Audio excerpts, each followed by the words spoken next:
Welcome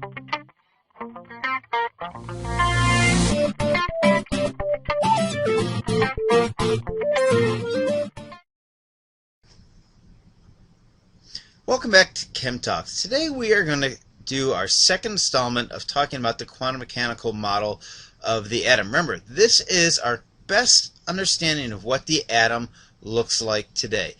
First put forth by Schrodinger, and it's based on the idea of knowing where the electrons are most probably going to be found. Remember, Schrodinger expressed this in his quantum numbers. There were four quantum numbers. There was the principal quantum number, the orbital quantum number, the magnetic quantum number, and then the spin quantum number. And all those help explain where we're most likely going to figure, or where we're most likely going to find the electrons.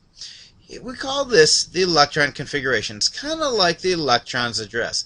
It explains where the atoms are most probably going to be located within an atom. The electron configuration is basically going to contain three pieces of information. First of all, the quantum level. That's the principal quantum number. How far away from the nucleus is. Second, the orbital shape. What type of orbital is it in? And then the third thing is going to be how many electrons are in a particular orbital. When we write on an electron configuration, it's going to look something like this. If we have hydrogen, our electron configuration for hydrogen, which is our first element, first atom, is 1s1. 1 being the quantum number, s being the orbital, and then 1 being the number of electrons. So let's take a look at this a little more closely. Like I said, it gets three pieces of information. Here's our hydrogen again. The first one is the principal quantum number. That's your energy level, and that's going to be represented by the 1. The second one then is your orbital quantum number. This is what type of orbital are we in. Are we an S, a P, a D, or an F? And then those are our first two quantum numbers. And the third piece, the number of electrons, is not one of the quantum numbers, but it is represented in electron configuration, and we put that up top. This means that in the first quantum level, which remember, there's only one type of orbital that can be in there. There's only one electron of a maximum of 2. So this is what a simple electron configuration looks like. So let's look at how to write electron configurations. First thing we need to do is identify what we call the element's address. And what I mean by this is what is the location of the last electron in that. So if we can know this, then it's easier to work to write out the whole address. It's kind of like giving directions to it. So once we know the address of the last electron, we can fill in the orbitals below it, that address. It's kind of like giving directions on how to get to that electron. Okay, and when we're filling up these orbitals, we're always going to start with the lowest orbital. That's going to be 1s1, the hydrogen one, and then we add on to that until we get to the location of the last electron. And that's what we're going to work on today, is how to write out these long electron configurations. Okay, so the first part is to figure out where the last electron is located at. Okay, so first thing we need to do is identify what quantum level that element is in. Remember, this corresponds to the row number 1 through 7. Second, we need to identify what sublevel it is in. Is it an S, a P, or D, or an F? And we can simply tell that by its location on the periodic table. And then the third thing is we need to identify how many electrons are in that orbital for the particular element. Remember, each orbital can hold 2 electrons, and depending on what type of orbital we have multiple positions. Remember, S has 1 position, P has 3, D has 5, and F has 7 for a total of 14 electrons in F. So let's take a look at this a little more in depth. So let's look at, let's say we're trying to identify the electron configuration or the address for this element right here in star. First thing we need to do is figure out what quantum level. So if we look here, it's in the 5th period, 5th row. So the quantum number is 5. Then we need to identify what orbital it's in. Okay, well, it's in this blue block here, which is the P. So it's in the P orbital. Excuse me. Then we have to figure out how many electrons in. Well, remember, P has 3 positions, two electrons per position, so we get a total of 6 electrons. And if we count over, this is 1, 2, 3, 4. So our address for this particular electron will be 5, P, 4. So this address of this final electron would be 5p4. Well, once we know that, that's kind of like your home address. I live at 2236 First Street. Okay, no I don't, so don't come looking for me, but that's kind of like giving your house address. Now, if I wanted to get you there, I'd have to give you directions from your house to my house, and that's what the rest of the electron configuration is. So giving the directions or filling in the orbitals. So what we have here, this is a cheat sheet. Each box represents the final electron position. I think the last one we said was 4p or 5p4 was right here. Okay, so what we have to do now is to give directions how to get there. Well, you're starting at your home, which is the lowest energy level right here.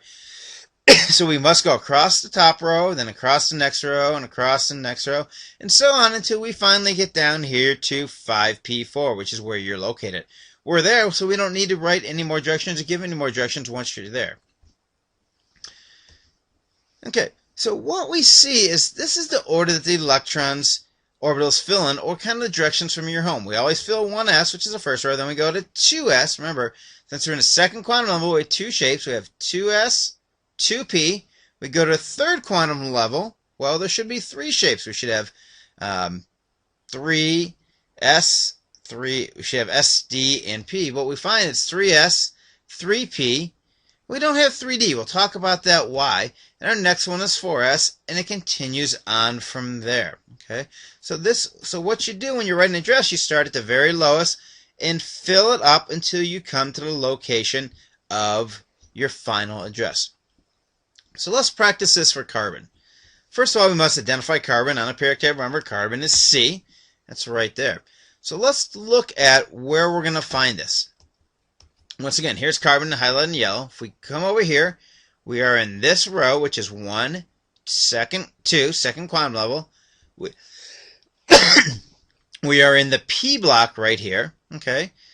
And we are in the 1, 2, second electron position. So our quantum number or electron configuration from this should be 2p2. Let's see if we're right here. Here's carbon, 2p2. All right, we got the final address. Now what we have to do is give directions on how to get here. Remember, we always start here at the beginning with hydrogen, which is 1s1. So let's look how we would write this. We'd fill up the first row. So we're going to fill this up, 1s2. We move on to the second row. We're going to fill the 2s's, and then we'll get into the 2p's. So let's look what this would. Let's see what this would look like. So we said our final address for this, for carbon, is 2p2. To write the complete address and directions, we start at the beginning. So it's 1s2 for our first row, 2s2, and then 2p2, which we got to carbon right here. Pretty simple. Let's try another one, a little harder one.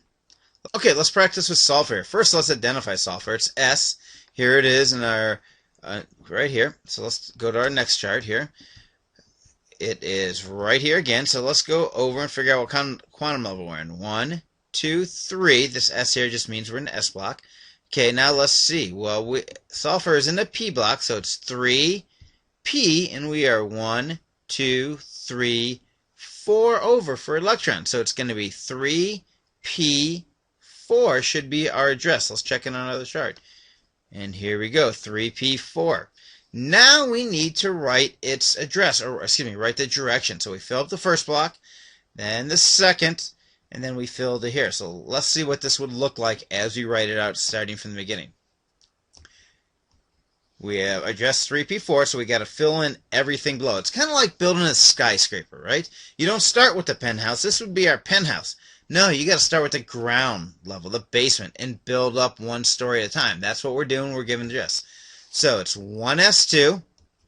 Go to second level, 2s2. We go through there. We got to drive through the p's. 2p6. We drive through the third level, 3s2, and then we come to 3p4. Now this is not how we write it. When we write the electron configuration, we're going to write it out something like this.